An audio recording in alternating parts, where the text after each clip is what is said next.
भारत और इंग्लैंड के बीच आज T20 विश्व कप का सेमीफाइनल खेला जाना है।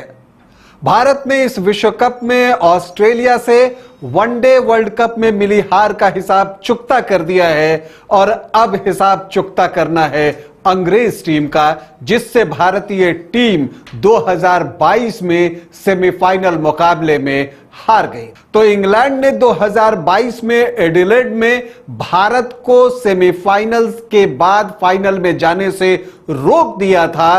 तो अब भारत के पास अवसर है कि वो सेमीफाइनल मुकाबला जीते और इंग्लैंड के सफर को यही रोक दे। तो आज इस सेमीफाइनल मुकाबले में क्या होगा, किस टीम का पलड़ा है भारी और कौन सी टीम मारेगी बाजी, आज इसी पर चर्चा करूंगा। नमस्कार, आप देख रहे हैं न्यूज बाइस्कोप और मैं हूं राकेश रंजन। भारत और इंग्लैंड के बीच आज T20 विश्व कप 2024 का सेमीफाइनल मुकाबला खेला जाना है। जो समय निर्धारित है वो रात्रि 8 बजे भारतीय समयानुसार यह मुकाबला शुरू होना है। इस मैच पर सबकी निगाहें हैं, क्योंकि इसी से पता चलेगा कि इंग्लैंड और भारत में से कौन सी टीम जो है वो फाइनल मुकाबला खेलेगी। भारत के पास 2022 T20 वर्ल्ड कप में जो सेमीफाइनल में इंग्लैंड ने उसे शिकस्त दी थी, उसका हिसाब बराबर करने का मौका है।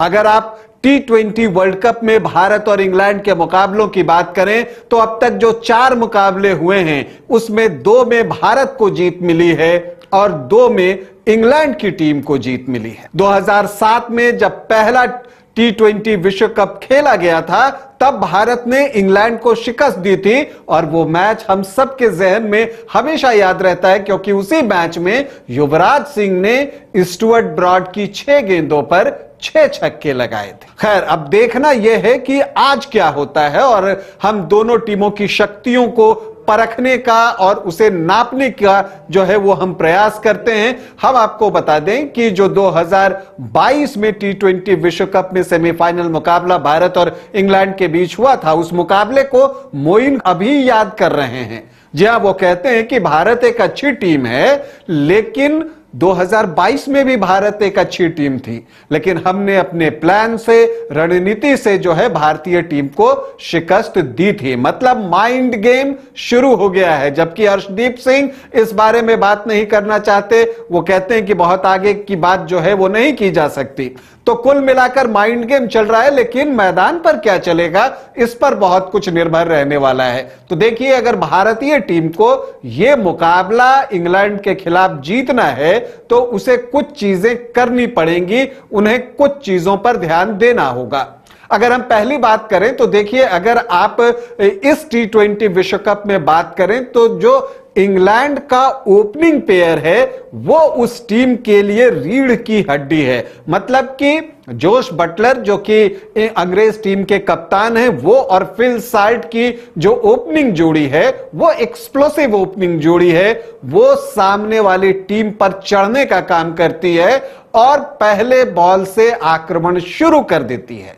तो जो जसप्रीत बुमराह हैं और अर्शदीप सिंह हैं, उनकी जिम्मेदारी यहां पर बहुत महत्वपूर्ण हो जाती है कि वो इस जोड़ी को चलता करें। और अगर ये जोड़ी चलता हो गई तो फिर इंग्लैंड टीम के लिए वापसी जो है वो मुश्किल हो जाती है। उसके टॉप 3 के अगर आप बैटर देखें तो तीनों ही स्ट्रोक प्लेयर हैं, जोस बटलर, फिल साल्ट और उसके बाद जॉनी बेयरस्टो।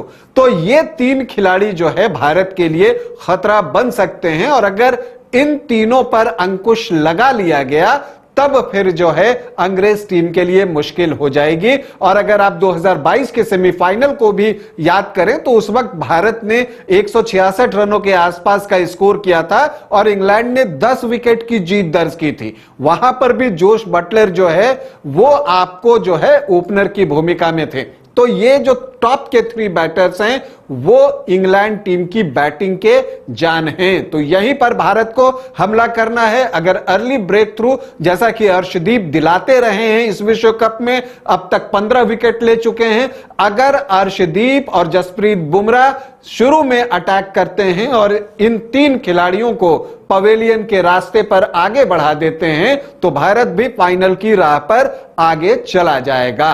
तो जो पहला काम भारतीय टीम को करना है वो ये करना है कि अंग्रेज टीम जब बल्लेबाजी के लिए आए तो इन 3 बैटर्स बटलर, फिल साल्ट और जॉनी बेयरस्टो को संभलने का मौका न दे और उनके विकेट जल्दी निकाले। अब दूसरी चीज जो भारत को करनी है आज के सेमीफाइनल मुकाबले को जीतने के लिए और T20 विश्व कप 2024 के फाइनल में पहुंचने के लिए, तो जो दूसरी चीज है वो ये चीज है कि भारत को एक अच्छी शुरुआत की दरकार है। यहां पर अगर आप देखिए तो पावर प्ले जो है वो इस मैच का परिणाम बहुत कुछ निर्भर करने वाला है, क्योंकि अगर बटलर और फिल साल्ट अटैकिंग हैं तो रोहित शर्मा कोई उनसे तो पीछे है नहीं। अगर मेरी बात पर विश्वास नहीं हो तो आप ऑस्ट्रेलियाई टीम से पूछ सकते हैं कि क्या हालत कर दी रोहित शर्मा ने कंगारू टीम की।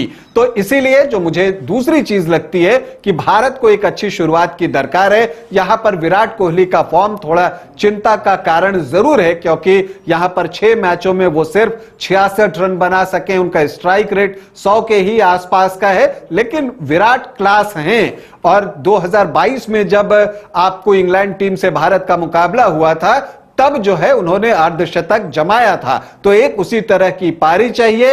और यहां पर रोहित शर्मा जिस लय में ऑस्ट्रेलिया के खिलाफ खेले हैं उस लय में खेल जाते हैं तो फिर भारत का काम बहुत आसान हो जाएगा, क्योंकि पीछे ऋषभ पंत और सूर्य कुमार यादव जैसे खतरनाक बैटर्स मौजूद हैं। शिवम दुबे भी लय में लौटते हुए दिखे हैं और हार्दिक पांड्या तो कमाल की बल्लेबाजी कर रहे हैं। तो अगर आप 1-to-1 कंपैरिजन करने जाएं तो भारत का पलड़ा आपको भारी दिखेगा। और गेंदबाजी इस पूरे वर्ल्ड कप में भारत के लिए सबसे पॉजिटिव एस्पेक्ट है। आमतौर पर ऐसा होता नहीं है, लेकिन जसप्रीत बुमराह इस T20 विश्व कप में खेल रहे हैं। जो 2022 के विश्व कप और 2024 के T20 विश्व कप और दोनों के सेमीफाइनल में फर्क है वो जसप्रीत बुमराह हैं। 2022 के T20 वर्ल्ड कप में जसप्रीत बुमराह नहीं थे, लेकिन 2024 में बुमराह हैं और कमाल का प्रदर्शन कर रहे हैं। 6 मैचों में 11 विकेट निकाल चुके हैं और उनका जो रन औसत है प्रति ओवर जो उन्होंने खर्च किया है, बुमराह बहुत ही कंजूस दिखे हैं। 4.08 पर ओवर ही रन उन्होंने दिए हैं। और अगर जब रन कम मिलेंगे तो फिर बटलर और फिल साल्ट और बेयरस्टो जैसे बैटर्स जो हैं वो अतिरिक्त जोखिम उठाएंगे और उनके विकेट निकलने की संभावना बढ़ जाएगी। तो यहां पर अगर आप देखें तो भारत की ओपनिंग जोड़ी की जो है यहां पर अच्छे प्रदर्शन की तो है ही, भारत की जो ओपनिंग बॉलिंग की जोड़ी है उसके भी अच्छे प्रदर्शन की जरूरत है, जो कि इस विश्व कप में वो करते चले आ रहे हैं। जो आपको अगली बात जो भारतीय टीम को ध्यान रखनी है, हमने ये देखा है इस विश्व कप में कि भारतीय टीम खेल तो अच्छा रही है, लेकिन विकेट कई बार जो है ना वो लगातार गिर जाते हैं और जल्दी जल्दी विकेट गिरने से उसका दबाव भारतीय टीम पर आता है। अगर आप ऑस्ट्रेलिया के साथ ही मैच को याद करें तो एक वक्त लग रहा था कि भारतीय टीम 230 तक जा सकती है, लेकिन आए कितने 205। तो इसीलिए, और ऐसा होता है विकेट गिरने के कारण, तो वहां पर भारत को जो है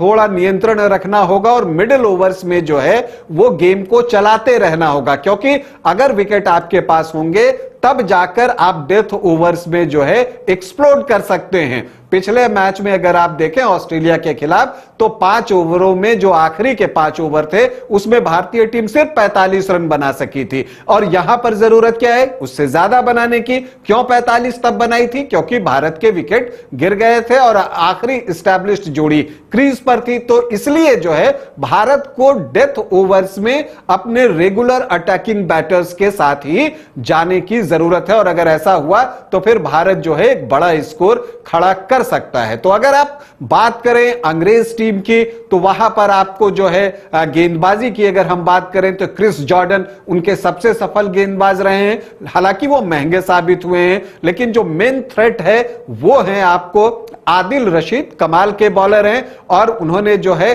कई बार विराट कोहली को परेशान किया है। तो आदिल रशीद पर नजर रखने की जरूरत है। मोइन किस तरह के खिलाड़ी हैं कि भारतीय टीम को अक्सर अपनी गेंदबाजी से ज्यादा परेशान करते हैं, तो उन पर नजर रखने की जरूरत है।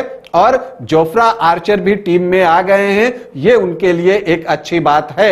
और मुझे लगता है कि टॉपले और वुड में से किसी एक को ही मौका मिलेगा।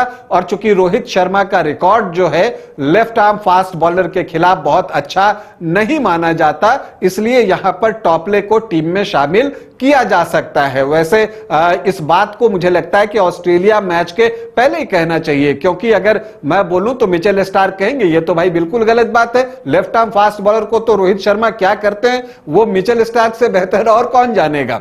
लेकिन लगता है कि टॉपले को अवसर दिया जा सकता है। तो ये अंग्रेज टीम की प्लेइंग 11 होगी, भारत की प्लेइंग 11 मुझे लगता है कि वो बिल्कुल सेम होगी, उसमें किसी तरह के चेंज की जरूरत भी नहीं है। तो मुझे लगता है कि सेम ओपनिंग जो सेम टीम थी पिछले मैच में उसी टीम के साथ भारतीय टीम जाएगी। अब मौसम यहां पर खलनायक की भूमिका निभा सकता है, क्योंकि बारिश की संभावना अधिक है, 88% चांस जो है वो बारिश की है। तो इसे देखते हुए यह भी देखना होगा कि नियम क्या कहते हैं। 250 मिनट जो है इस मैच को एक्स्ट्रा दिए गए हैं, तो 3:30 बजे सुबह तक गेम चल सकता है। मिनिमम 10-10 ओवर जो की पारी होनी चाहिए, इन चीजों पर जो है ध्यान रखना होगा। तो बारिश अगर होती है तो पिच का व्यवहार कैसे बदलता है, स्पिनर्स को कितनी मदद मिलती है। अगर स्पिनर्स को कम मदद मिलेगी तो भारतीय टीम को नुकसान हो सकता है, क्योंकि कुलदीप तो कमाल की गेंदबाजी कर रहे हैं।